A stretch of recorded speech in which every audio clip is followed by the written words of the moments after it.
Hi flower friends, it's Nicole from Flower Hill Farm, and just a few months ago I purchased the nursery in my hometown of Boonville, New York, and ever since then I've been fielding hundreds of questions about our plans for the nursery, why we're doing certain things, what we want to do, what you guys think I should do, lots and lots of questions. So I thought I would do a nursery Q&A, and because there are so many questions, I'm not going to get to all of them, but I am splitting this up into a two-part video because I have written down over 50 questions so far.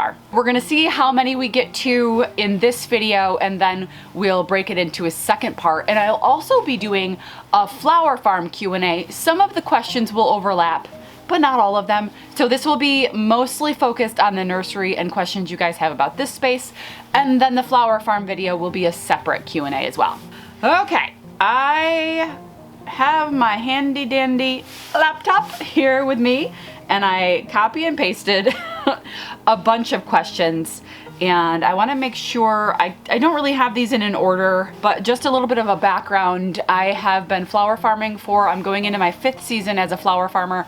This past year, something came over me to buy my local nursery. We've been renovating it, rehabbing it, loving it, and bringing it back to life, and that's where we are in this process. We have 4 heated greenhouses. They are about 50 feet long, each one of them about 20 to 25 feet wide. And that is what we have for growing space. There's also a retail shop, an acre and a half of property, and I also have a rental property. There is a farmhouse on this property as well, and I'll go over some questions related to that in just a few minutes. Okay, so now that I've caught you guys up, this is basically like having a second mortgage. So I purchased this property as a nursery greenhouse. It is zoned commercial, but it does have a residential property on it as well, which is the house. And a lot of the questions that I get from you guys, we'll just start off with this one.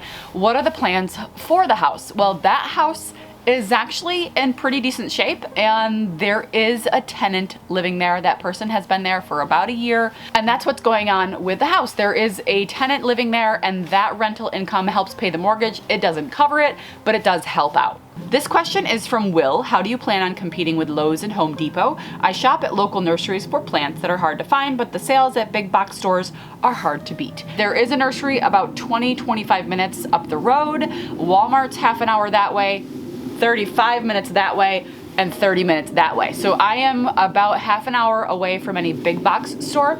We do have a Tractor Supply in the village, but they don't really have that much when it comes to plants in the spring. They might have 1 rack of vegetable starters and maybe a few shrubs, but I don't consider Tractor Supply my competition. I probably should, but I don't really think that that's a place where people go to buy plants. In fact, at the end of the season, I see a lot of dead plants in front of Tractor Supply. So I'm not worried about that. As far as Walmart or Lowe's or those types of garden centers, I'm at least half hour away from any of those. So I'm not worried about competing with them. Obviously, I will have some customers who shop both, and that's okay. Little home in the redwoods. Will you be selling houseplants? What are your plans as far as the variety of inventory? I think long-term goals, I will be selling some houseplants. I did order some things in for this spring, like Monstera. I have some of those coming in. I have some succulents and some aloe plants, things like that. I have those coming in for inventory for this spring. I think long-term, I would love to offer houseplants and have something unusual and hard to find. I'd love to be the place for those things to be found. Betsy, will you be selling the pots with the Dragonfly logo? She's talking about the Dragonfly handmade pottery that I had made for Mother's Day sales this past season, and those were made by Andrea Lee Pottery. She is a person that I was connected with because she also sells at the Mercantile that I sold flowers at, not this past year, but in 2021. Yes, as a matter of fact, I've been corresponding with Andrea recently, and I am going to be having her pottery in this store. It's going to be awesome. I can't wait to see what she comes up with. So yes, I will have the pottery from Andrea Lee right here in the nursery. Not only will there be some Dragonfly stuff, but we're having a stamp made with Flower Hill Farm. So there'll be like a Flower Hill Farm pottery. And then she also makes the most beautiful other original pieces. I'll be having a variety of her pottery in this store for purchase. Betsy also asked if I'll be stocking up on basic garden supplies like soil, fertilizers, pest control, etc. Or is that too much too soon? Well, Betsy, that's a good point because there are some things that are too much too soon. But I do have some feelers out for having some pest control sprays and some organic sprays and some small bags of potting soil for people. In fact, I broke open into one of my big bales of soil to sell someone like a Ziploc bag full the other day. But yes, I do plan on having those in small quantities. I can't have anything in large quantity just yet because I don't have the space for it. But I do plan on eventually having those supplies for people, yes.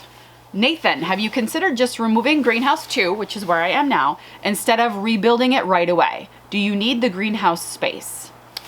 Okay, so yes, if I removed one of my greenhouses, I'm removing 25% of my earning potential, if that makes sense. I have 4 greenhouse spaces. If I remove one of them, that is 25% less of inventory of plants, etc., etc. I don't want to reduce the amount of grow space that I have, but I understand what he's talking about. So one of the long-term goals that I have here, which I'll probably dive into in another question, is to build a parking space. Like I said, I have 1.5 acres here. There is ample room for a parking space so that I don't have to worry about the limited parking that I have roadside here, which it's very limited. I think I have 5 or 6 spaces. And this place does get really busy in the spring.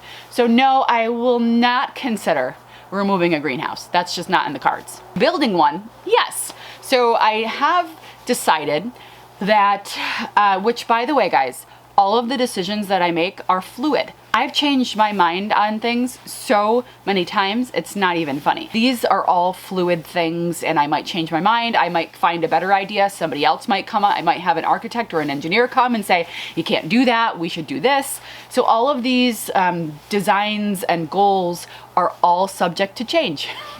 Read the fine print. In this greenhouse, number 2, the walls are bowing out. The beams are crooked and jagged. The floor is very uneven. It goes up, the ceiling comes down. As you walk back there, you cannot stand up straight. You will hit your head on the beams. So I thought about lifting this space and rebuilding taller walls. That was my first idea, was just, okay, lift it up and then rebuild the walls a couple of feet taller, put it back down, and we'll be okay. Well, after I had some professionals here and they were looking around and they kind of gave me an idea of what a better option would be, which is to take this down completely, because dealing with all of the heat systems and the electric, lifting it up is not as simple as lifting it up. It's going to need to be rebuilt. It has to be dismantled and then built again. And what we're talking about doing is putting up a steel frame, a steel structure in the exact same design. I had some professionals here and they happen to be the same guys that were doing the poly. They have 19 greenhouses of their own and they were pointing me in the right direction when it comes to the best for my space. And they highly recommended a steel frame because A, it's not going to warp. It's not very ideal when it comes to longevity of the structure. So they really strongly recommended me going into a steel frame.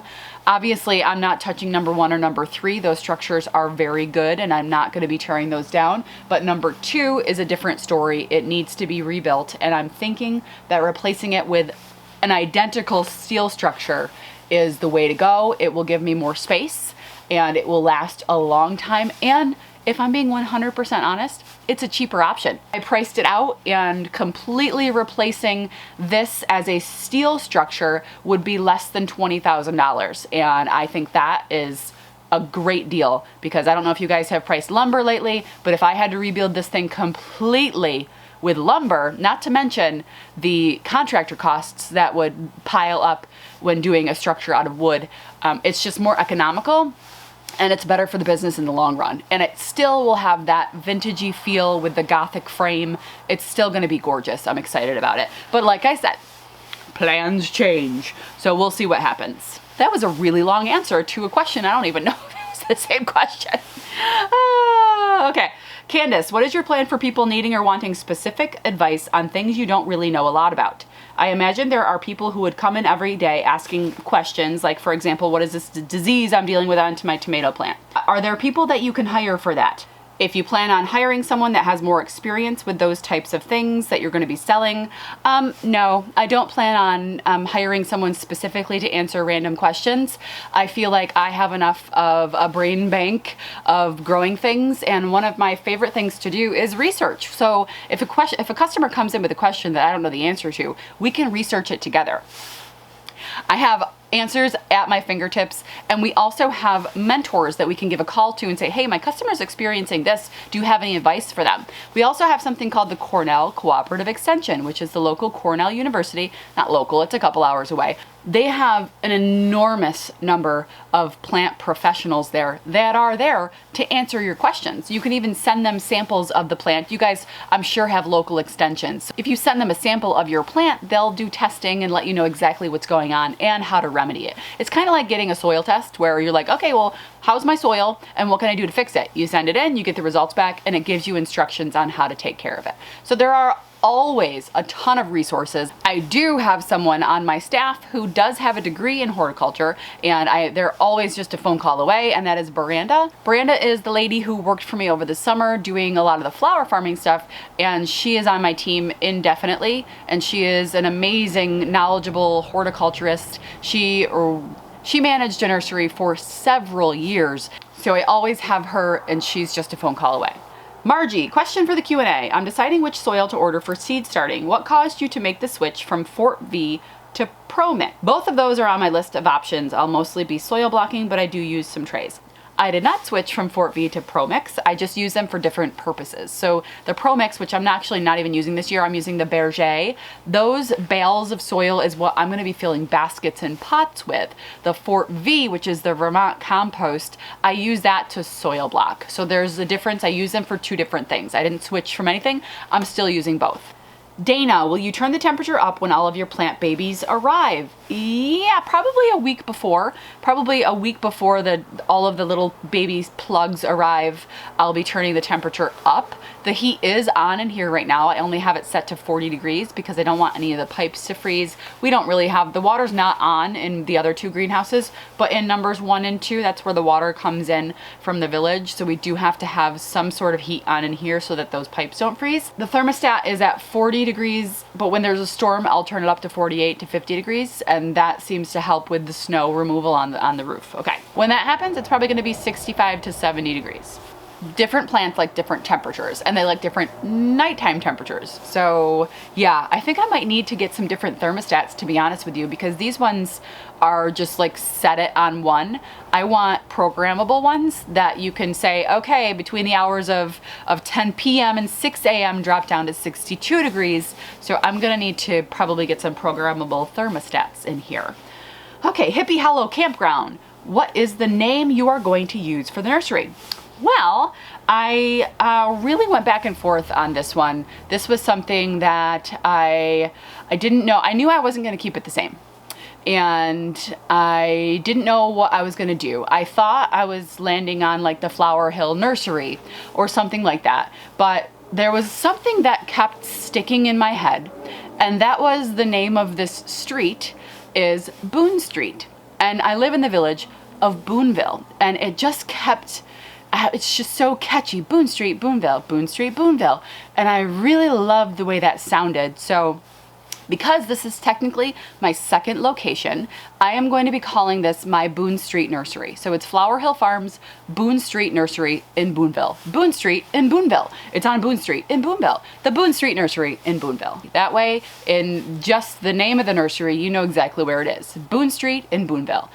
And that's what I'm calling it. I couldn't call it Flower Hill Farm because Flower Hill Farm is where I live. That is Flower Hill Farm. But this is an extension of Flower Hill Farm, but it's our Boone Street Nursery location. Some people will call it Flower Hill Farm. Some people will call it Boone Street. Some people will call it Mill Creek still because that's the former name. But it was Dolan's before that and the Jones Nursery before that. So it's just another evolution of the property. Some people will not like that. They'll be like, why? That's confusing. Flower Hill Farms, Boone Street Nursery. Well, it's the Boone Street location, so it's the Boone Street Nursery. It's still a part under the umbrella of Flower Hill Farm, but it's the Boone Street Nursery. So yes, this is the Boone Street Nursery in Boonville. I've already written commercials for the radio because the only way I'm advertising lately is through social media. And I would say 40% of my customer base is not on social media. There are a lot of people in the village who are of a certain age who don't go on Facebook, don't go on social media, are not watching me on YouTube, and they don't even know that I bought this place. So I'm purchasing a whole big advertising package on, we have a radio station in my village. It's called The Moose. I talked to the sales guy. I graduated with Chris, and we're putting together a package for the springtime to let people know about the Boone Street Nursery. My dad's texting me. Come and check out the new Boone Street Nursery on Boone Street Nursery in Boonville. Marion, are you going to have seed packets for sale in the nursery too? Everything is so exciting. I agree, Marion. Everything is very exciting. When it comes to seed packets this year, I'm only going to sell what I know people are going to come in and look for. But I really don't know yet. But I do know that people are going to come in wanting green beans and peas. So I did buy those seeds in bulk, and I will sell those by weight or by 25 seeds or whatever. So I did buy those in bulk, so peas and beans. I also will have peas and bean seedlings because some people like to buy the seedlings, even though the plant, just put the seed in the ground and within 3 days you got a little seedling. But some people like to buy those seeds. So I will have peas and beans and maybe some sunflower seeds, stuff like that. But this year, I don't plan on having like a big burpee display, and I'll probably just see what happens this year, see what people come in looking for. I'll probably have my seed stash here, so if someone specifically comes in looking for jack-o'-lantern seeds or pumpkin seeds or watermelon or whatever, maybe I'll just give them a couple. But anyway, I don't plan on having a big display of seed packets this year. We'll see what the need is, and I'll go on from there. Are you going to half your flower production in order to run the nursery? Basically, she's asking me if my flower farm is going to be reduced in capacity. I'm here to tell you no, that's not going to happen. In fact, I just doubled my hoop house this year, so technically I'm doubling my spring blooms, and I have no plans to reduce my growing capacity at the flower farm. Here's what I do think that I might do though. I might grow fewer varieties and more of the tried and true. I'll always have some fun new varieties to try, but my thinking here is if I have fewer varieties to take care of, say instead of 75, cut it down to 25, then I will have plants that have similar needs. And that's easier to teach because I will have some people working at the farm for me this summer. So if I only have 25 different varieties of flowers, and that's from spring to fall, then they'll know how to take care of each plant, how to harvest each plant, what to look for to harvest. So instead of having a crazy amount of annuals that I have to kind of take a lot of time to teach people how to harvest, how to all that stuff. More of what really works well for me and less of the things that I just grow for fun. I still will grow things for fun. But no, I don't have any plans on reducing the farm at all. I can't. One of the main reasons that I already sold my CSAs for next year. I have a bigger number than ever for my CSA. And I also have a storefront now where I can keep flowers in stock. That's pretty cool. Mika, so many exciting things. I love following along with your progress. Nursery question. You have so much wonderful help from friends and family. Do you label the heck out of everything to help keep things moving along? How do you stay organized with so many hands helping? That's a great question. And I'm going to add this on to another question that I get dozens and dozens of times. I'm not exaggerating when I tell you that literally hundreds of people have asked me if they can volunteer and help me out. And that's a very tricky question for me because, as Mika said, how do you keep things organized with so many helping hands? Well, right now, it hasn't been really that much of a concern because we're just moving things around and it's renovations, right? It's not delicate plants and labeling, etc., etc. Right now, my answer has to be no because I literally have hundreds of people asking if they can come help.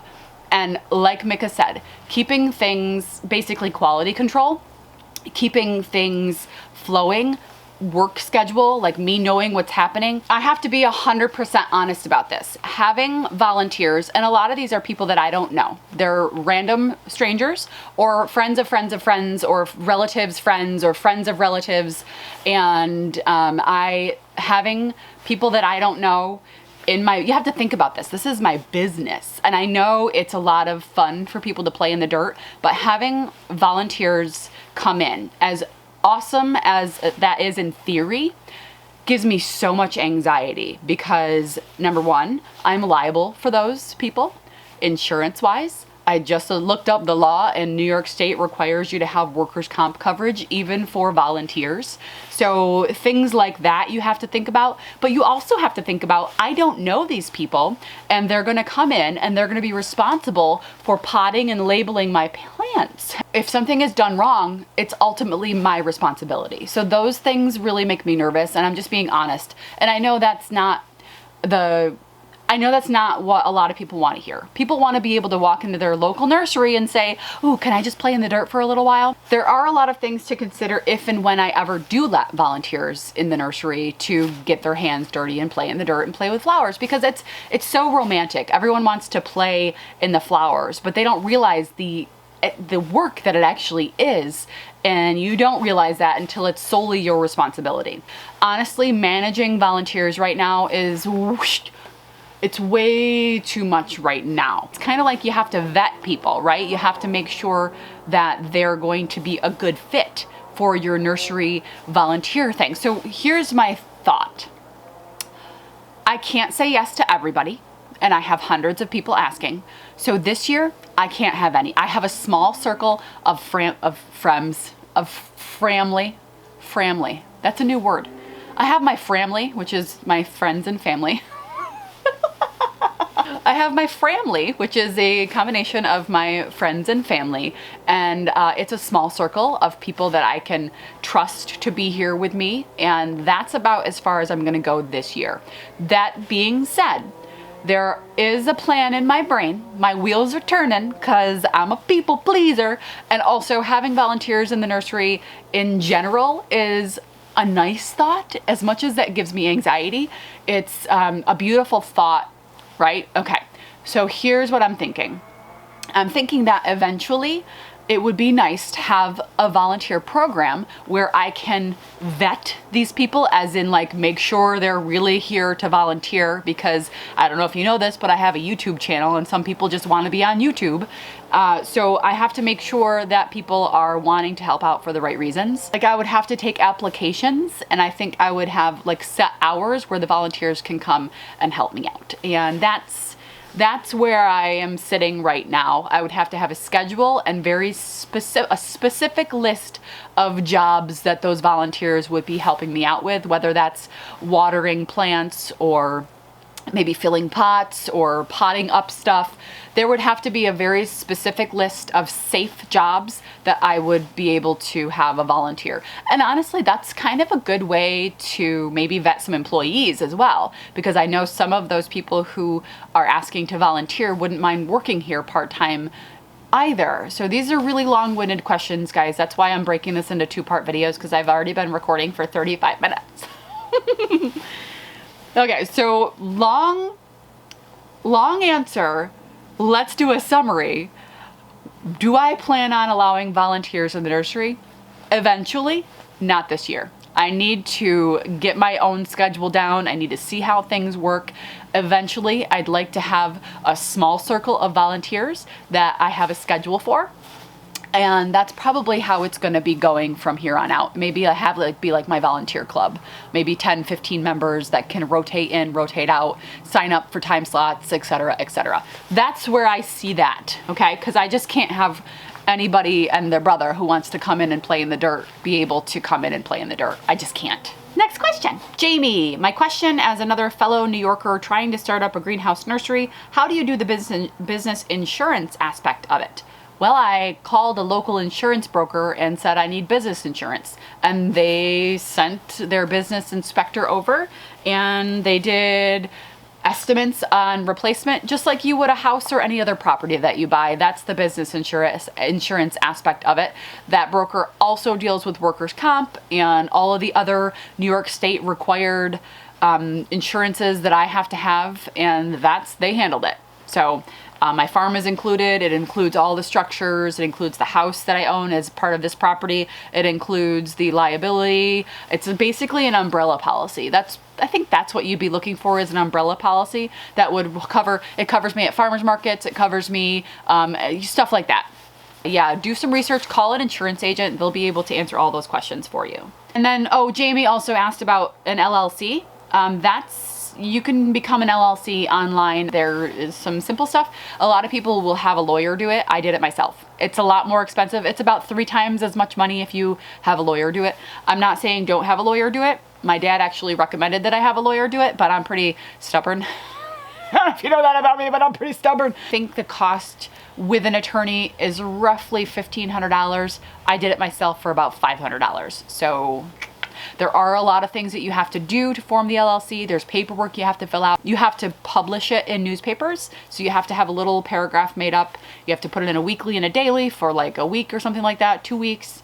Anyway, they're 6 weeks. Anyway, the newspaper knew what I needed. So I got a hold of the newspaper, said, I just formed an LLC. What do I need to do? And they wrote it up for me. I approved it. Bada bing, bada boom, bada bang. So it was like $250 to form the LLC, and then it was another $250 to do the publications. And there was a $50 filing fee. There's lots, but you have somebody do it for you. You can do it yourself and save some money. Will you be starting seeds at your house? Yes, I will. So my thought here is the seeds, the seedlings, the plants that will be planted at my house will still be started at my house. So I think about transporting all of those things. So if I'm going to be planting it at my house, the seeds are going to be started at my house. So all of my zinnias, all of my sunflowers, all of my snapdragons, all of my gomphrena, all of my status, all of my, I'm getting excited to start seeds, Lysianthus, all of those things, those seeds, all the seeds for the flower farm, they're going to be started at my house. All of the seedlings that I plan on selling here, they're going to be started here. I have a seed starting station over there with heat mats and lights and all of the things that I need. Those will all be started here. And that's because why would I want to transport thousands of seedlings between locations? So my basement grow room is still going to be 100% active. How do you know where to source your materials from? I don't know who asked this question. I just grabbed this from the million questions that I was looking through. So the previous 2 owners ago of this nursery, Nancy, hi Nancy, Nancy gave me all of her 2017 receipts. So she gave me a folder with all of her invoices and receipts of all of the plant material that she bought. That was awesome, Nancy. So Nancy did that for me, and that gave me an idea of what to order, how much to order, where to order it, and when to order it. That was an amazing resource. I also have my friends Linda and Al Haywood. They are greenhouse growers that just retired this past year. They gave me a lot of their information on how much to order and what to order, and they're about, I would say I'm 2/3 bigger than them. So they're about 1/3 of the size of this growing place. So they were growing on a smaller scale, but they still had a very similar customer base. They're retiring this year. They're sending all of their customers this way. That's terrifying and also great at the same time. So that's how a lot of the information has been given to me by fellow local growers and former owners of this place. Dave, the person I bought this nursery from, gave me an idea of how many hanging baskets he sold. He told me he sold about 1,500 hanging baskets, between 1,500 and 2,000 hanging baskets. That was daunting, overwhelming, and awesome because this place sells. Dave also gave me his Schedule C from 2021, which gave me an idea of the income that this place has. So this place does make money. It does sell a lot. So they had 2 employees. I don't know how many I'm going to have. That's a question on here. How many people are you going to hire? At this point, I don't know. I'm thinking between the farm and here, I'll have 3 to 4 people on staff. That's my thought. I don't really know. I won't know until I'm in it, and I need to know when I need to do things, who needs to do it, how many hours am I there, how many hours am I here. That's up in the air, junior birdsman. I'll know as we get in it, but I do have 4, 5, 6. I have 6 immediate family. That's my friends and family. That's my friends and family list. I have 6 people who would be here at the drop of a hat if I needed them. And that doesn't even include my father-in-law or Brad. That's just, right now, let's just say Miranda, my friend Ash, who also grows things. My former nursery manager who's worked with me at the flower farm. Ash, who is an amazing grower locally, and she wants in, and I trust her. We've worked together in the past. My sister, my mom, my mother-in-law, my Aunt Jan. That's 6 people right off the top of my list, and that does not include my other cousins who 100% want to be involved. So there's going to be a little rotating list of people that I will have working for me this year. Like I said, it's a small, close-knit friends and family. Lauren, if you want to work for me, you can. Lila, if you want to move up here from North Carolina, you can. And flower friend Gina is going to be here as often as she can. She actually just started a job where she has summers off. Gina, yeah. Gina is a fellow flower grower. It would take her about 50 minutes to get here. But she said she wants to be here as often as possible. So maybe she'll be here once every other week or something. Gina is a mentor of mine. She also had a nursery in a former life. 30 years ago, she had her own greenhouse business. So I have so many people who are helping me. That's what I can't get over is, yes, it's great to have all these people want to help. And there are so many people who are so excited and want to see this succeed that they're all in. They're all in, and if I didn't have that small community of people, this thing would not be happening.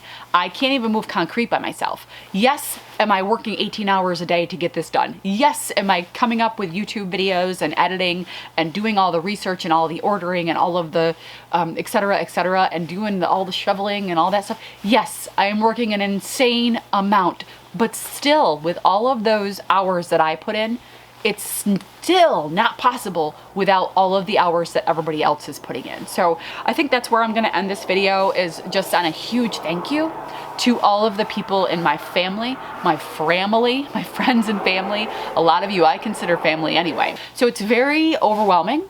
The job itself is enormous. The weight on my shoulder is heavy. I'm trying to, you guys see me, how I act, things, yes, it's on my shoulder, but a little bit falls out. I'm good. The expectations are huge. That's a lot. I get emotional about the expectations, and the one of the questions, and I'm gonna lose it. One of the questions is, what is my biggest fear my first year? And I guess my biggest fear is failure and not living up to the expectations, because people have been shopping here for years. So my biggest fear is failure. Yeah. That's my biggest fear, is it not living up to the expectations of everyone who is putting so much faith in me doing this. But I don't really allow failure. It's really not part of my vocabulary. I take failure as an opportunity to learn and do better. I'm always wanting to do better. Does that make sense? I'm sitting here in the middle of a 40-degree nursery crying in front of my camera because I'm terrified of not doing well enough. I'm terrified of not having renovations done in time. I'm terrified of the cost of the propane that's going to cost. I'm terrified of the plant material costing so much that I'm going to go bankrupt. And yeah, there are a lot of things that are giving me anxiety at this time, but I also, you guys know me as a glass half full person, and that's really who I am. I will push through all of the anxiety. I will push through all of the fear of disappointing people, and we'll get it done. There's no other option. There really isn't. All right, that's it, guys, for this. I'm losing it. So that was not even half the questions that you guys have sent me over the past couple of months. And hopefully you got something out of it. I feel like this is like my old videos on my porch where I just rambled on, and that's what this is. It's me rambling on. If I had snow to eat, I'd eat it. So that's the long and short of part 1. This might be a 3-part series. That's part 1, Nursery Q A. Lots of questions answered, probably giving you new things to think about, new questions to have, but there will be part 2. And I will, if you have more questions, maybe I'll do a part 3. I'm thinking maybe that I should do a Q&A once a month and not even like take questions, but if there's a question in the comments of my videos, maybe once a month I can do a monthly recap video. Or I don't think I should do it more often than that. Should I? I don't know. Maybe every 2 weeks. Sometimes I get 15 or 20 questions on a video that I want to answer, but I don't have the time. But if I sit down and I make a video about it, I would have the time. So. Plus it gives you guys more things to watch, and I know you guys are always on me about posting. I'm trying to share as much as possible, but sometimes those videos are going to be shorter because you guys want stuff, you want to be updated. So in order for me to continually update it, I am going to probably have some shorter, like I think a video the other day was like 8 minutes and 58 seconds or something like that, because I just wanted to get you guys something, an update. It's not always going to be long. This one's like an hour long. It's not really, but this one's going to be a longer video. The Q&As usually are, because I find myself rambling like I am right now. Like I ended this video I think 6 minutes ago and I'm still talking. Well, I'm gonna go edit it, which is gonna be fun. Not really. Oh, it's so time consuming. But anyway, thanks guys for sticking around. If you're still here, I apologize for my tears. It's a very emotional project, but it has taken a time toll on me a little bit more than I expected. You know, like with the working 7 days a week, I've worked 7 days a week for months, and not short days. Not short days, and that's okay. I'm here for it. This thing will pay off in the long run, and I will get to the point eventually where I can pay someone to be here when I want to be home. I want to enjoy time with my kids. I want to enjoy time with Brad. So I need to just push through to the point where I can trust and hire someone to be here so I can spend some time at home. We're not even open yet. This is really a chapter where it's consuming because of the renovations. That's what it is. So once the renovations are complete, which it's gonna be years, guys, but the big renovations we're gonna get out of the way. And then it's gonna be the smaller things. But once those are complete, it's gonna be like running a business. And don't let anybody fool you. If they own a small business, they're never off the clock. And that's how I feel right now, is I'm never off the clock, especially with social media, with the questions and the DMs and the emails. I'm constantly my time is constantly being taken. So I need to learn to shut off at a certain time during the day and just be away from everything. But then it's hard, because then you wake up the next day and you've got 40 emails that you could have taken care of last night while you're sitting on the couch. I'm rambling. All right, I'm gonna let you guys go. I'll see you for part 2 of the Nursery Q&A video. Part 2 of, I don't know how many parts, at least 2, maybe 3, maybe 4. Anyway, guys, thanks for sticking around. We'll see you soon.